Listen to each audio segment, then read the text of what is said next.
rir. Olá pessoal, então hoje a gente vai contar mais uma história de quem começou a investir do zero para vocês. Então vai ser o processo todo contado aqui pela Ana, então vamos ao vídeo.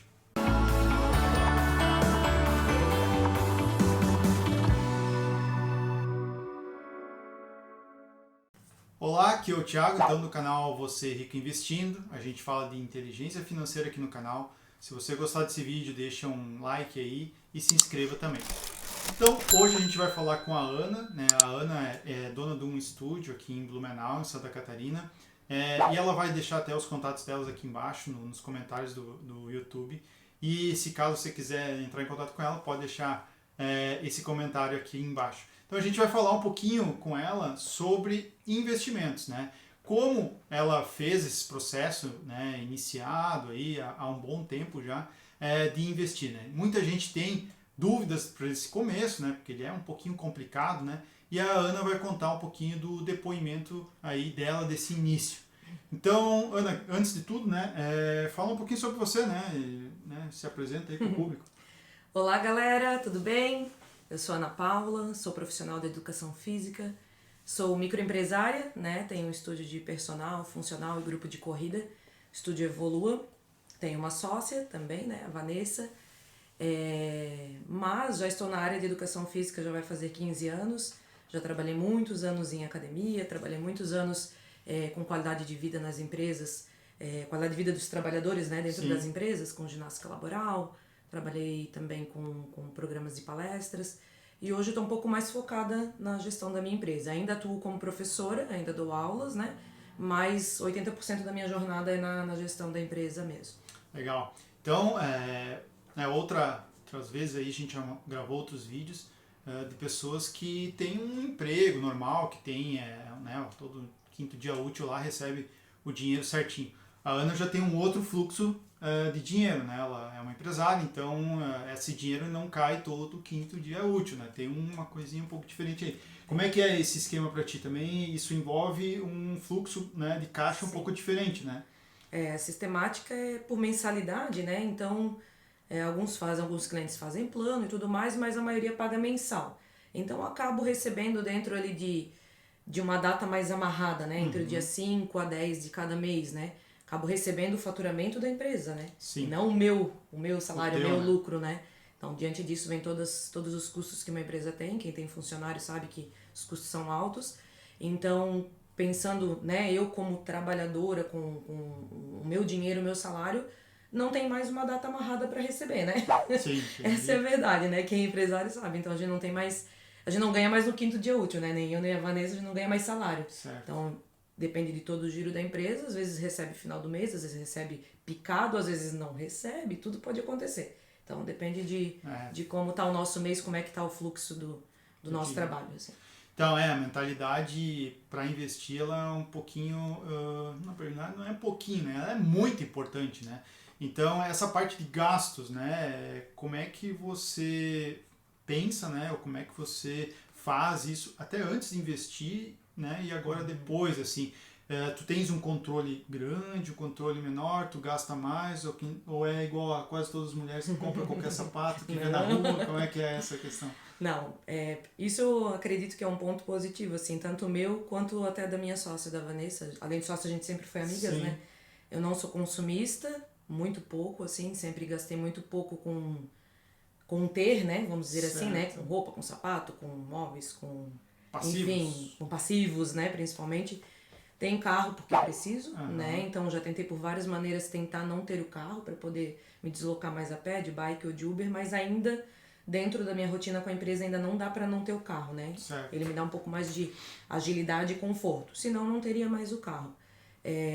Hoje não moro de aluguel e para mim faz todo sentido, né? Não tenho propósito de comprar um imóvel. Antigamente essa era a minha meta de vida principal, hoje não é mais, né? Então para mim hoje faz total sentido, até para eu não me amarrar aonde eu tô morando, né? Então para mim é muito importante. Então, mobilidade, hoje, né? Moro muito perto do meu trabalho, posso muitas vezes ir a pé. Isso faz com que o meu custo reduziu também, né? E em relação à compra, por ter um passado, uma base financeira muito ruim, desde o histórico familiar, Então não fui acostumada a ser consumista porque não tinha, né?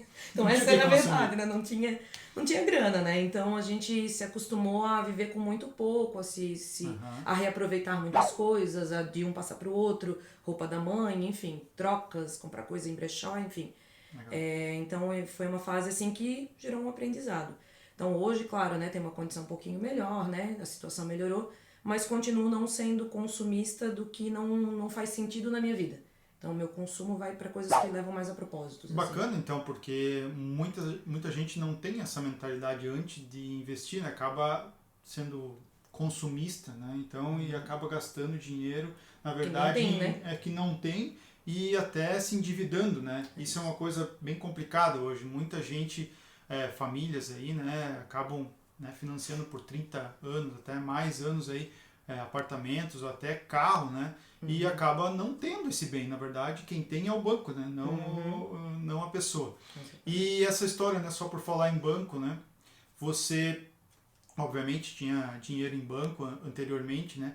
E como é que foi essa mudança, né? Você tinha dinheiro na poupança, não tinha? Como é que estava distribuído esses teus investimentos, vamos pensar assim? No passado não tinha, né? Zero. Não tinha nem na poupança, não tinha em nada, né? Então, trabalho fora desde bem nova, mas a rentabilidade era muito baixa até para o próprio sustento. Com o passar dos anos, as coisas foram melhorando um pouquinho e eu migrei para poupança, né? Mas ainda com um aporte muito pequeno, né? Sim. Só que a mentalidade na época era de guardar para tempos difíceis, né? Então, a minha relação com o dinheiro era uma relação de medo, né? Insegurança, então de acontecer algum imprevisto, ficar desempregada, demorar para ter uma outra oportunidade. Então lá atrás ainda a mente ainda era de muita insegurança. Certo. E essa insegurança fazia com que eu tivesse que trabalhar muito, me desdobrar muito para conseguir ganhar mais, para conseguir guardar um pouquinho na poupança para os tempos difíceis, né? E a gente sabe que se você guarda para tempos difíceis, eles virão, né? Essa é a única certeza que a gente tem, né? Que ele vai vir. E ali foi um processo, assim, complicado de resistência ao novo, né? Isso vamos falar de 15, 18 anos atrás, que eu também não sou mais tão menina, né? Não sou mais tão jovem. E nesse processo existiam muitos medos, então tinha que guardar um dinheiro na poupança, né? E se tudo der errado, né?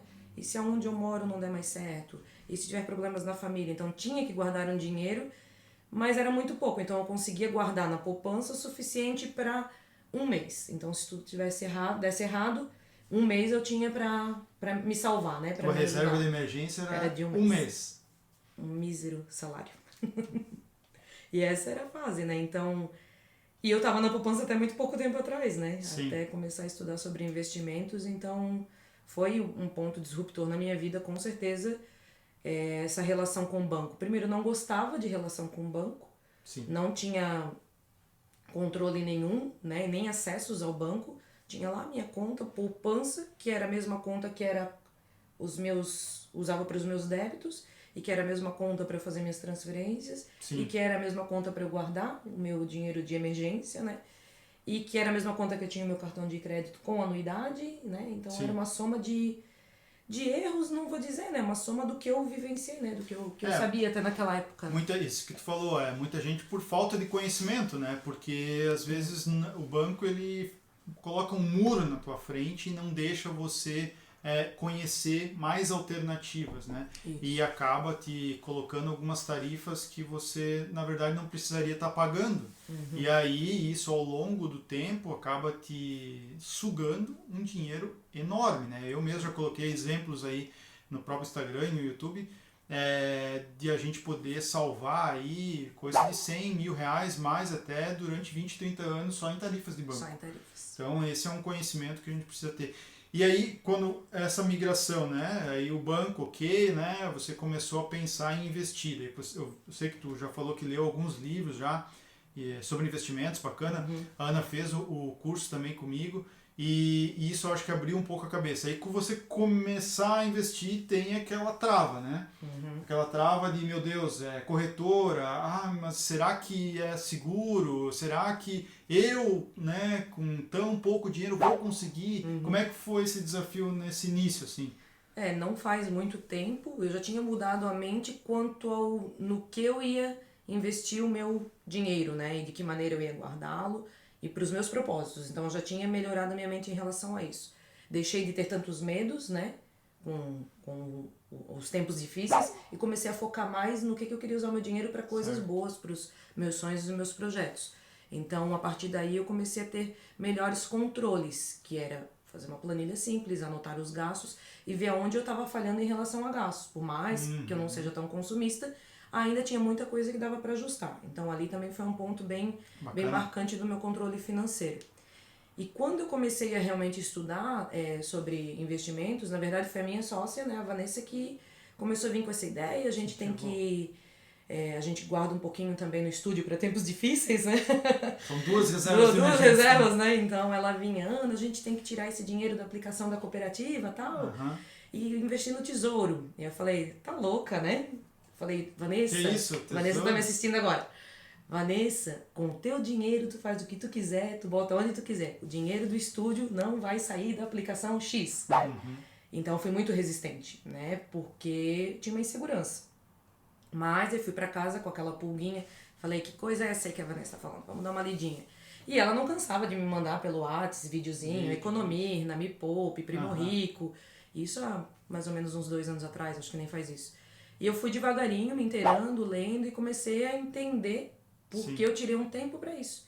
Então eu tirei um tempo pra ver os primeiros vídeos do Me Poupe, fui anotando o que era Selic, o que era CDI, o que era CDB, o que era IPCA, e comecei a compreender o sistema. Não foi difícil. Se disser que é difícil, vai estar mentindo. Foi trabalhoso. Porque eu tive que parar para fazer, né? Para estudar, para entender. Quando eu tive o primeiro insight, assim, não, eu preciso de rentabilidade para os meus projetos, para o meu futuro. A poupança não me dá isso, né? Não adiantava... Achava que dava, né? Tirava um extrato e dizia, nossa, por falta de conhecimento. Rendeu R$20 esse mês, que coisa boa. Uau, vou gastar no café. E aí, nessa base de estudos, aí eu percebi que o caminho era bem amplo. Sim. E aí eu tomei a decisão de testar, né? Então, vou me cadastrar numa corretora. E aí eu entrei em 3, acho que foi na Easy, na Rico e na Modal ou mais, né? Sim. Que era até a que a Me Poupe indicava. Mas eu sou muito visual. Eu gosto... Experiência e tal. Eu gosto que o negócio seja clean, que seja prático, simulador, que eu veja e compreenda de forma mais dinâmica, didática. Então, de cara, eu já gostei da corretora Rico e me cadastrei lá. Gente, é muito rápido, né? Então, tu vai ali, tu coloca os teus dados, eles já fazem uma conta pra ti, né? Conectada ao tesouro direto, né? E aí tu já cadastra a tua outra conta normal, né? No caso, tem cooperativa. Pra fazer as transferências e tudo mais. Então, é tudo muito rápido, não tem burocracia. Tira foto dos documentos. É mais fácil que abrir conta em banco. Bancão, né? Até porque tu faz tudo pela web, né? Tu não precisa ir numa agência, pegar uma senha, ficar numa fila. Exatamente. Então ganha tempo, praticidade, né? E tava feito. Então agora vamos testar isso aí, né? Vamos ver qual é do tesouro, né? Aí transferiu um dinheirinho. Transferi, acho que foi R$100, se eu não me engano, minha primeira transferência. O que nós vamos fazer com todo esse dinheiro? Todo mundo começa com R$100. O Juliano veio aqui também falou R$100. O não é tão grande. Acho que foi 100, foi. E aí com esses R$100 eu fiz 2 testes. Coloquei um pouquinho na Selic e eu acho que peguei um IPCA 2035, alguma coisa assim, que o mínimo é R$36, né? Isso, no IPCA. Testei lá e deixei. Esqueci aquilo lá, dei uns dias, fui dar uma olhada. A Selic acaba tendo um pouquinho de rentabilidade, uma liquidez mais diária, né? E aí pensei, não, vou esperar virar um mês, aí vi que o negócio estava funcionando. E aí fiz um outro teste, né? Tirar da Selic, voltar para a corretora normal e trazer de volta o dinheiro para minha conta. Tu vendeu também para ver se funcionava. Quero ver, trouxe para minha conta de novo. Só tomar uma aguinha. Entendi, ela tá testando ver se o sistema funcionava. Quero ver se eles vão me devolver meu dinheiro agora. Nossa, trabalho tanto, né? Aí tu vendeu, comprou, quer dizer, tu vendeu o título e aí veio para tua conta. Tudo certinho, 24 horas, pensei não, é o esquema.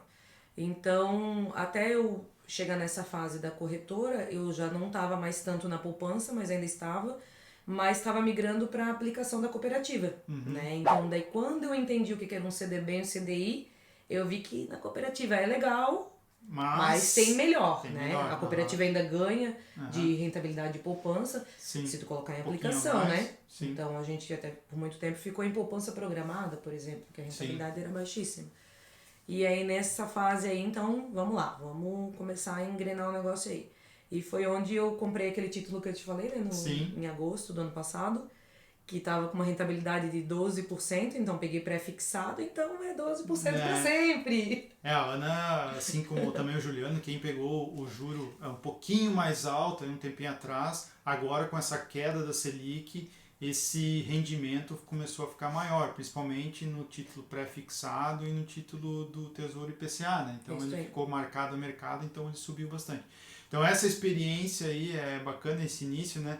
Eu até fiz uma comparação que a maioria dos brasileiros, né, eles olham muito, pesquisam, olham tudo na hora de comprar um celular, na hora de comprar uma TV, mas qual é a capacidade, qual é os megapixels, qual é a resolução, não sei o quê. E a gente às vezes não faz isso com os investimentos, a gente não faz isso com o nosso dinheiro. Então a gente faz isso para comprar um passivo que vai depreciar e não faz para comprar um ativo que vai valorizar. Então, acho que até um pouco da nossa mentalidade ela não foi construída para a gente investir. Então, um pouco que a gente precisa entender é desse motivador, né? A gente não teve um motivador lá na escola, nem às vezes dentro de casa, nem na faculdade muitas vezes. Então, da gente poder investir em algo que vai render mais. Não, a gente só compra algo que vai depreciar. Então, acho que esse é um pensamento que a gente precisa ter. E às vezes, né, o que pelo menos é o meu olhar, é mais os ricos, né, quando a gente vê, né, aquelas pessoas que já estão num patamar maior, às vezes já fizeram isso. Então, por que não copiar, né? Sim. Muitas pessoas pensam que só o rico investe. Eu acho que não. Eu não sou rico, pelo menos por enquanto. Também não. E invisto. Né? A Ana, acho que está aqui para provar também, não é rica, né? Apesar de ser rica, né, em outros fatores, né, saúde e tudo mais, a gente pode falar assim, mas não de dinheiro. Então, a gente está construindo a nossa riqueza. Eu acho que é um caminho, né? Não é só o rico que investe, né? Eu acho que é esse caminho, né? E a correlação, assim, que eu fazia muito quando se falava em se tornar um investidor, né? Então, eu ainda não me considero uma grande investidora, mas tô no caminho certo, tenho certeza. Mas a correlação que fazia é que a palavra virar investidor e aumentar a rentabilidade de dinheiro se confundia muito com a ganância, né? Certo. E não tem nada a ver uma coisa com a outra, né? Então, cada um tem suas metas, seus sonhos, seus propósitos. Alguns são felizes com coisas, né? Outros são felizes com momentos. Enfim, cada um sabe dos seus sonhos, né?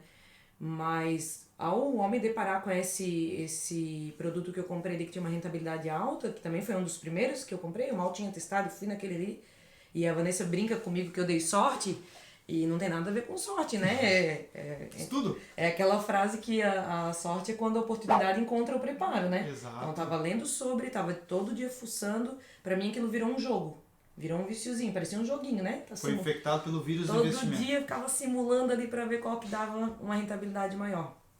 E com isso, então teve a oportunidade, aquele investimento achei bacana, não tinha um grande dinheiro pra investir, mas coloquei ali, vi que não tinha riscos, estudei muito, vi que era risco zero nenhum é, mas sim, menor do que no banco comum e menor do que na poupança, e a rentabilidade maior. Só tive uma pequena falha nessa transição, que eu ainda não tinha minha reserva de emergência montada. Exato. Então eu comprei um produto amarrado, né, que a rentabilidade é boa, mas é a longo prazo, né, para 2025, sem ter ainda feito total minha reserva de emergência. Tava para 6 meses minha reserva, mas como dona de empresa, a gente sabe que tem que ter uma reserva para um ano, né? Se tudo der errado, tem que ter um dinheirinho para sobreviver um ano aí, né? Conseguir se manter. Mas isso ali foi um fator muito motivacional para mim, né? Ver que funcionou. Hoje tá fazendo 1 ano que eu comprei esse título, né? Agora em agosto tá fazendo 1 ano que eu comprei esse título, tanto que eu te mandei um WhatsApp para ver se era isso mesmo, né? Porque o meu título praticamente dobrou. Né? Em 1 ano ele praticamente dobrou. E comparando o mesmo valor na cooperativa, o mesmo valor em 1 ano me deu uma rentabilidade de R$100. Então daí a gente começa a entender um pouco mais e ver que não é difícil. Dá um pouquinho de trabalho, tem que se dedicar. Conhecimento. Conhecimento é estudar, é ler, é perguntar para quem entende, é fazer novas amizades, tu mudar um pouco o teu olhar, né? Sair um pouco de rede social, grupo de WhatsApp, besteira, e focar no que te importa. Se isso não te importa, ok, continua então, né? Cada um com o seu, né? Focar nas tuas perspectivas não só a longo prazo, né? Eu tenho muitos objetivos a curto prazo. Exato. E eu percebi que se eu não me tornasse investidora, eu não ia conseguir realizar nem os de curto prazo, Então isso pra mim fez total sentido. Assim. Isso que tu falou é bem importante, até eu toquei em outros vídeos. A gente precisa dedicar mais tempo para as coisas mais importantes para nós. E cada um vai saber o que é importante para si. Mas eu acho que o dinheiro, muitas vezes, né, tem livros que falam isso, Segredos da Mente Milionária, que eu já falei várias vezes, é um livro muito bom para ler, que ele fala que essas crenças limitantes acabam com a gente e a gente acaba colocando isso no nosso dia a dia. A parte do dinheiro, ela é importante, porque basicamente lá no futuro, ou até no teu crescimento, aí tu pode ter um problema de saúde, tu pode ter um problema com a sua família, e se você não tiver dinheiro, vai ter vários problemas, né? Tu vai ter que daqui a pouco vender alguma coisa, né, que tu tem aí com bastante apreço. E essa questão de conselho, né? Se pudesse falar algo assim para as pessoas que estão na poupança, né? Ou nem na poupança estão, né? Estão ainda com mais medo ainda, guardando no colchão aí o dinheiro. Ou tá na dívida, ou tá né? na dívida, tá numa situação que talvez até esteja pior, né? Tentando sair dessa dívida. Que tipo de conselho tu poderia dar assim, para a pessoa ter um pouquinho mais de ação e atitude? Primeiro, entender que não precisa ser especialista. Eu sou profissional de educação física, né? Então tem nada a ver com a parte administrativa, vamos dizer assim, né? Na faculdade, acadêmica, talvez, nada. Nada, né? Então a bagagem da educação física em relação à gestão de empresa, zero, né? Isso eu adquiri como autodidata mesmo, né? De outras experiências em outras empresas antes de ser profissional de educação física. E na cara e coragem mesmo, né? Vamos administrar o negócio. Se precisar ser no papel de pão, vai ser. O que importa é tu saber quanto entrou, quanto saiu, e quanto tu quer ganhar e quanto tu tem pra pagar, né? Então tem que ter muito planejamento para isso. Não precisa fazer administração ou ser um técnico em investimentos, né? Tem que ter vontade, né? Tem que entender primeiro como que tá teu cenário financeiro atual, né? O que eu fiz quando eu decidi mudar o meu foco, né, das minhas finanças. Primeiro, entender quanto que eu gasto, né? Porque é muito fácil a gente ter os boletos para pagar, tu sabes o teu custo fixo mensal, tu sabe. Mas além disso, quanto tu gasta diariamente em outras coisas, né? Todo mundo sempre cita o cafezinho, né? Coitado, é sempre o cafezinho vilão, como se fosse ele que empobrecesse todo mundo, exatamente, né? Mas enfim, tantas outras coisas. Então, eu quando decidi mesmo mudar totalmente, eu tirei mais ou menos assim umas 2, 3 semanas para controlar o meu gasto diário. E eu acho um saco isso. Guardar todo o cupomzinho, anotar toda hora no celular. Eu também acho. Mas eu fiz. E a minha sócia, a Vanessa, fazia isso diariamente, eu achava um saco. Então ela vinha da rua, a gente ia conversar sobre alguma coisa, ela vai me matar. Ela dizia, só um minutinho, amiga, que eu tenho que anotar quanto que eu gastei agora no posto, quanto que eu gastei agora na padaria. E eu comecei a observar isso, falei, pô, que saco, isso não é vida, né? Tu trabalhar pra ter que anotar tudo. Mas eu percebi que eu precisava disso para entender onde eu estava gastando mais e aonde eu podia continuar investindo e tudo mais. Feito isso, tu percebe aonde tu tá errando, aonde tu tá falhando e aonde tu podes reduzir custos. Então, o primeiro passo, na minha visão, é reduzir custos, né? Então, eu tô num estágio que eu não consigo ganhar mais. Eu acho que é a realidade da maioria das pessoas, né? Então, a minha empresa é pequena, é aquilo ali, a gente tenta outros produtos em paralelo, outros trabalhos, mas eu não ganho mais para investir mais. Então, o que eu preciso fazer? Gastar menos, né? Sim, reduzir. Então, só nessa questão de mudança de banco para banco digital, tirar o cartão de crédito com anuidadezinha de 7, 8, 12 reais por mês, mais que um integrante da família com cartão de crédito, pagando então 2, 3 anuidades. Também, né? Custo de TED, né? Todo mundo sempre faz alguma transferência. Agilidade, né? Como tu falou, o tempo que eu ganho, a gasolina que eu não gasto às vezes para ter que ir lá falar com o gerente e tudo mais. E tantas outras coisinhas que eu fui reduzindo, eu consegui ter mais dinheiro para investir sem ganhar mais, né? Com o mesmo salário que eu ganho há 2 anos, então eu consigo investir muito mais, mas porque eu abri mão de várias coisas. Reduzir o cafezinho? Quanto? Então, eu não reduzi, eu projetei, né? Então, o que eu fiz? Eu vou tirar tanto por mês para cafezinho, tanto por mês para comprar algo pessoal, tanto por mês para estética, tanto com os amigos, tanto lazer. E tem uma linha. Só que o problema ainda no passado era deixar o investimento sempre pro final, com o que sobrou do meu salário. E muitas vezes não sobra, porque tu não sabe quanto tu vai gastar para cada coisa. Então o modelo mudou, né? Então agora, a primeira etapa é quanto que é o meu investimento, né? Quanto que eu vou investir. Como o quanto é o meu aluguel. Ele tá na minha planilha ali, como se fosse uma dívida, né? Como se fosse uma despesa. Então primeiro fazer os investimentos, pagar as despesas fixas, né? Moradia, tudo que é de grande importância. E aí tem um teto para gastar para cada coisa. Então eu tenho um teto para gastar para sair com os amigos, eu tenho um teto para gastar com beleza, eu tenho um teto para gastar com lanche, delivery, gasolina, então tu começa a viver naquele teto. E aí é onde tu começa a ter um pouquinho mais de borda para trabalhar no investimento. Basicamente é organização financeira. É a parte mais, é um pilar importantíssimo, inclusive que está no primeiro item que a gente fala no curso, que é a parte de custo essencial e os custos não essenciais. Então a primeira organização, o que é básico, luz, água, aquilo que se você for demitido ou tua empresa falir, sei lá o que acontecer, você tem que se manter, a comida e essas coisas.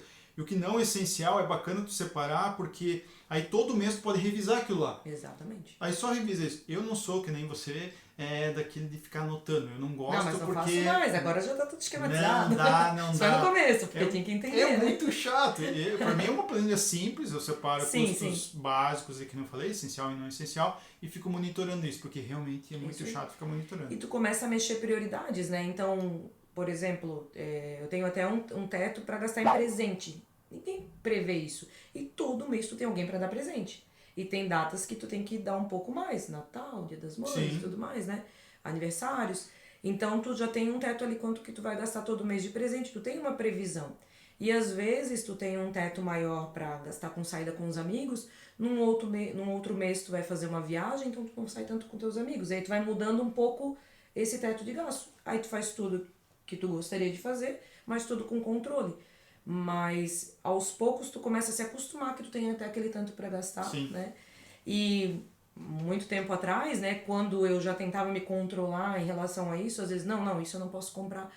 Eu já fui taxada de mão de vaca, mas era uma época que eu não tinha dinheiro, né? Então, hoje é consciente. Não, eu não vou fazer tal coisa porque eu não me programei para gastar isso ali. Sim. Faz sentido? Vai me trazer felicidade? Vai ser legal? Agora não. Pô, vai ser um negócio muito massa, vou gastar mesmo. Aquilo vai trazer total sentido para minha vida, para o meu dia, então... Tem duas coisas importantes aqui, né? Primeiro, que a maioria dos brasileiros fazem e que está errado, é acompanhar a receita com a despesa. Então tu está controlando tua despesa para ela não subir junto com a receita, porque até o próprio crescimento do país, é óbvio que você vai subir na vida, vamos pensar assim, você vai ganhar mais no decorrer dos anos. Só que o seu custo não pode correr junto com a tua receita. Então, monitorando o custo, tu vai ter um ponto bem importante aí a ser colocado. Outra situação é assim, é ter algo simples, né? As pessoas às vezes, meu Deus, mas isso, um cafezinho, vou ter que ficar monitorando as coisas. Eu sou daquela pessoa que tento ser o mais simples possível na minha vida, para ter talvez não tantas roupas, não tantos passivos, não tantos controles, mas o que eu tenho eu uso. Eu faço uso disso. Então, o controle financeiro é muito importante. Então, faz uso disso. Às vezes, as pessoas estão com 300 aplicativos no celular para controlar as coisas, mas não usam. Então, escolha um. Se for uma planilha de Excel, se for um papel de pão, ou se for um aplicativo, mas use isso, né? Porque é bem importante. Então, assim, agora pensa a Ana daqui a 5 anos, né? Ela já investiu uma boa grana e está, né, com um patamar financeiro X. E pensa a Ana que não investiu. Qual realidade tu vê que poderia acontecer com isso? A Ana que não investiu ia estar full, né? Essa é a verdade, né? E como você falou, tipo, a despesa não pode crescer junto com a receita. Então, isso ainda bem que eu consegui ter praticamente as despesas que eu tinha de quando eu era funcionária ainda, né? Manter. Ainda consigo manter essa média de despesa, mas por saber onde eu estava gastando, por conseguir visualizar onde eu colocava o meu dinheiro. Mas eu acredito que se eu não tivesse esse insight, né, nesse, vamos dizer, 1 ano e meio mais ou menos que eu comecei a entrar devagarinho, né, no mundo dos investimentos, em 5 anos eu ia estar me sentindo sufocada, amarrada, né, bloqueada para tantas coisas que eu quero fazer agora, né? Então, muita gente trabalha só pensando em guardar só lá para aposentadoria, mas eu quero viver minha vida agora, né? Mas também não é vida louca, né? Então tem as duas coisas separadas. Tem um investimento lá para aposentadoria, tem um investimentozinho para liberdade financeira e tem um investimento para os sonhos mais curto prazo, né?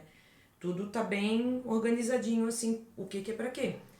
Só que se não tivesse, com certeza daqui 5 anos eu não ia ter feito metade das coisas que eu fiz nos últimos 2, por exemplo, né? Sim. Então, principalmente de metas pessoais. E eu com certeza ia estar andando para trás, né? Ia estar talvez com certeza as minhas despesas iam continuar não crescendo, mas ao mesmo tempo eu não ia conseguir ter tantas metas e sonhos e propósitos e ia estar muito mais infeliz. E até agora tu tem pelo menos uma rota, tu sabe aonde tu pode investir para chegar em tal objetivo, né? E essa questão da aposentadoria é muito importante, né? Eu não gosto de terceirizar as coisas da minha vida, né? E eu vejo que a aposentadoria, muitos brasileiros terceirizam isso. E tu terceiriza para a pior pessoa, que é o governo. O governo não consegue construir uma ponte, não consegue asfaltar a rua da tua casa e tu vai terceirizar a aposentadoria para ele. Eu tenho muito medo disso. Então eu faço a minha própria aposentadoria e uma maneira bacana é você estudando os investimentos e fazer isso por si próprio. Então essa é até uma mensagem que eu deixo para as pessoas, porque eu não sei como vai estar a Previdência daqui a uns anos. Se vai ter, né? E se vai ter, então eu prefiro ter um pouco mais de certeza do meu dinheiro, porque eu estou cuidando dele, me diversificando a minha carteira e fazendo com que eu tenha mais ciência dos fatos, né? Então, para terminar, Ana, deixa assim uma mensagem final aí de motivação aí para a galera. Eu sei que tu tem um estúdio aí que trata muita motivação, principalmente para quem corre, para quem se exercita, para pessoas, né, comuns aí, igual a gente, para poder começar a investir, né? Sim. Primeiro de tudo é deixar a preguiça de lado, né? Começar a dar importância para as coisas, direcionar seu olhar para as coisas que são realmente importantes para a sua vida, saber o que você quer, né? Entender que não precisa ser um especialista, um técnico na área, tem muito conteúdo na internet, não confia muito nos produtos da internet. Tá aqui o Thiago, da nossa cidade, fiz o curso dele, foi top, foi muito legal, então vai conseguir ter um profissional bem habilitado para estar te orientando. Procura conversar com pessoas que também já estão investindo, seus amigos, procura entender o que cada um está fazendo um pouquinho, isso não é especular o que cada um ganha. Não tem nada a ver, né? É entender o que está acontecendo. A gente até te falei, né? A gente tem um grupo no WhatsApp, um grupo pequeno de amigos, alguns até são alunos que se tornaram amigos, que é rumo ao 1 milhão. Então ali a gente troca muita experiência. Ninguém fala exatamente quanto ganha e quanto está investindo. Não precisa disso. É mais as ideias, né? Incentivar e um ajudar o outro em novos conhecimentos. Mas principalmente entender que o dinheiro, como eu falei, né? Não tem nada a ver com a ganância, né? Quer ganhar mais, como eu falei. Eu sei que dentro do que eu trabalho hoje, durante muito tempo eu não vou ganhar mais. Eu sei o quanto a minha estrutura está amarrada para faturar até aquele tanto. Vai girar um pouquinho mais, um pouco menos. Então eu decidi gastar menos para poder investir mais, né? Então não tem nada a ver com a ganância, e sim com o propósito, com o sonho. E eu gosto muito assim de pensar que o dinheiro só potencializa aquilo que tu já é, né? Então a minha essência, o que eu sou, o que eu sempre fui, vai ser a mesma quando eu lá não tinha nada, quando botava uma rebinha na poupança e quando ficar rica investindo aí com liberdade financeira, deixar o estudo para minha sócia, para as Ilhas Maldivas, lá curtir a vida, outra história. Fazer minhas viagens para a África, lá cuidar das minhas crianças.